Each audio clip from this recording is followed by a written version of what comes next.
রেসিপিতে আপনাদের স্বাগত। আমি আজকে আবার একটা অন্যরকম রেসিপি নিয়ে এসেছি। আজকে আমি করে দেখাবো ইলিশ মাছ হলুদ পাতার মধ্যে পাতুরি। এই যে ইলিশ মাছ, খুব বড় নয় ইলিশগুলো, একটু মাঝারি সাইজের। আজকে আমি ইলিশ মাছ পাতুরি করে দেখাবো হলুদ পাতার ভেতরে। তাই ইলিশ মাছটা আমি কেটে আনছি, আপনারা আসুন। স্টার্ট করো নাও। আমি ইলিশ মাছটা কেটে নিচ্ছি। বেশিক্ষণ লাগবে না ইলিশ মাছ কাটতে, হয়ে যাবে।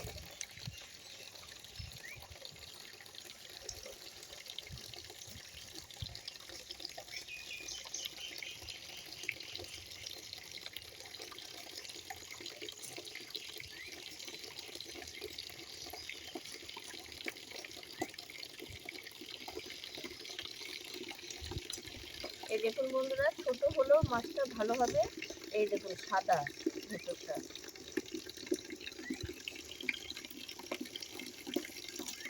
আমি এইভাবে ইলিশ মাছের পিসগুলো করে নিচ্ছি।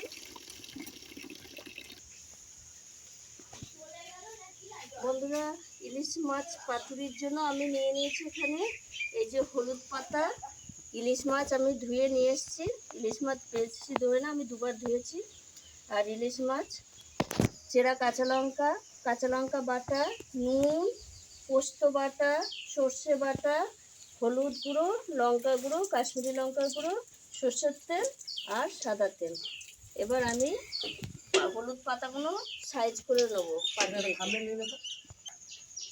আমি পাতুরির জন্য পাতাগুলো একটু সাইজ করে কেটে নিচ্ছি।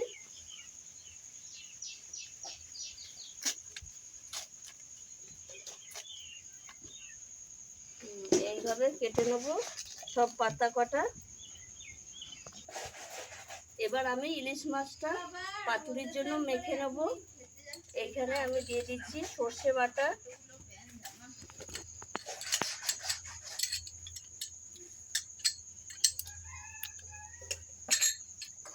আর দিচ্ছি পোস্ত বাটা,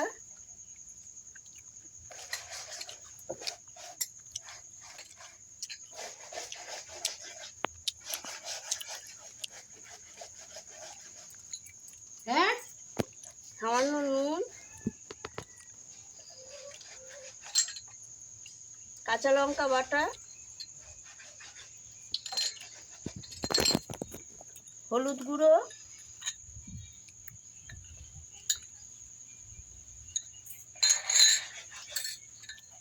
একটু লঙ্কার গুঁড়ো সামান্য দেবো একটু কাশ্মীরি লঙ্কার গুঁড়ো, রঙটা ভালো আসবে বলে, আর সর্ষের তেল দিয়ে আমি মাছগুলো ভালো করে মাখিয়ে নেব। এবার আমি মাছগুলো ভালো করে মাখিয়ে নেব। এবার আমি পাতার মধ্যে একটু সামান্য তেল মাখিয়ে নেব, দিয়ে এইভাবে মাছটা দেব। মশলা দিয়ে দেবো, মশলা একটু দেবো, দিয়ে একটু একটা কাঁচা লঙ্কা দেব, দিয়ে আমি মাছটাকে মুড়িয়ে নেব।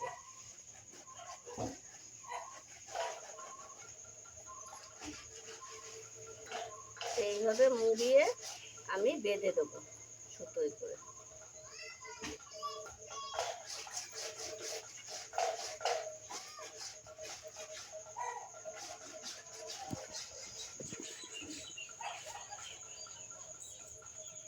এই যে বন্ধুরা, আমি এইভাবে সুতোয় করে বাঁধবো মাছটাকে,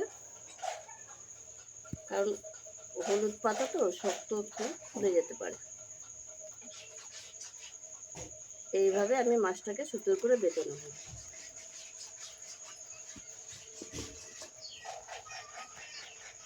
আমি এইভাবে প্রত্যেকটা মাছই এরকম একটা করে পাতুরির আকারে করে নেব।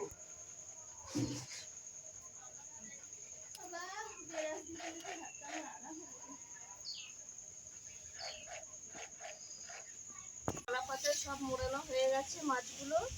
এবার আমি কড়াইয়ে দিয়ে দেবো সর্ষের তেল।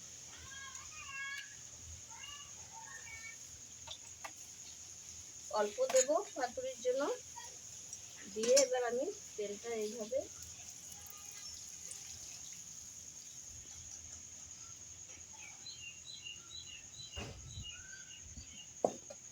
নাও। এই যে বন্ধুরা খুব গরম হয়ে গেছে তেলটার জন্য আমি নামিয়ে নিয়েছি। এবার এই পাতুরিগুলো আমি এই কড়াইয়ের তেলে দিয়ে দিচ্ছি। এইভাবে আমি সব কটা পাতুরি দিয়ে দেবো।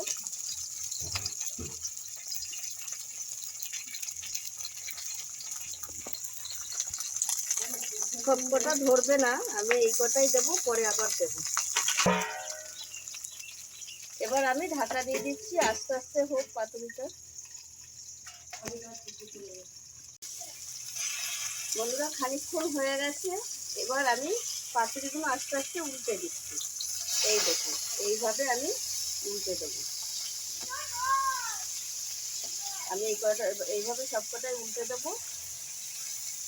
একটা হলুদ পাতার সুন্দর গন্ধ আসছে।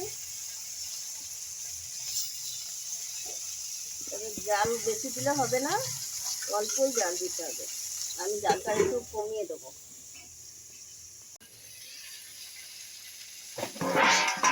এই দেখুন বন্ধুরা, আমার পাতুরিগুলো সব হয়ে গেছে, তুলে নিচ্ছি। আমি বাদ বাকি পাতুরিগুলো এইভাবে করে নেবো, একবারে ধরে নিয়ে। আমার কড়াইটা ছোট। হলুদ পাতা একটা সুন্দর গন্ধ আসছে, দারুণ লাগছে। আমার বাড়িতে হলুদ গাছ প্রচুর হয়েছে, ওর জন্য আমি হলুদ পাতায় করেছি, আর একটা সুন্দর গন্ধ আসার জন্যও করেছি। আপনারা কলা পাতায় বা যে কোনো পাতায় করতে পারেন।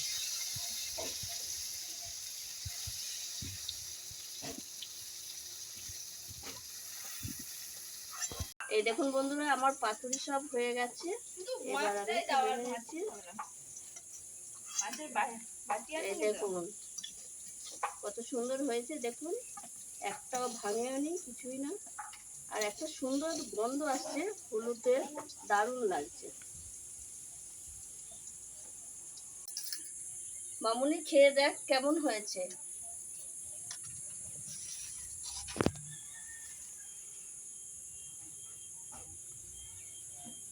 দেখে তো মনে হচ্ছে ভালোই হয়েছে। একটা সুন্দর গন্ধ আসছে, আর দারুণ লাগছে। হলুদের একটা ফ্লেভার আসছে। গরম একটু আস্তে আস্তে কর। এই নামালাম না, সুতোটা সরিয়ে দে, সুতোটা সরিয়ে দে। সুতোটা দিয়েছি, যদি খুলে যায় নাহলে না দিলেও হয়। আপনারা ইচ্ছে করলে যদি পাতা বড় হয় সুতো বাঁধবেন না, এমনিই দেবেন।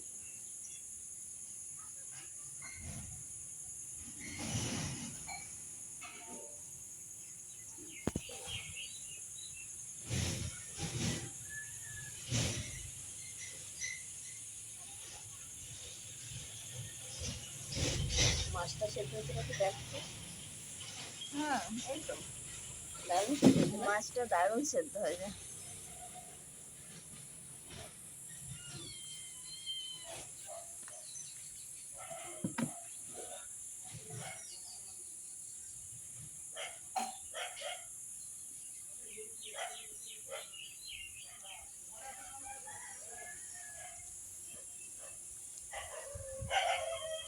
হলুদ পাতা না, খুব সুন্দর হয়েছে, খুব ভালো হয়েছে।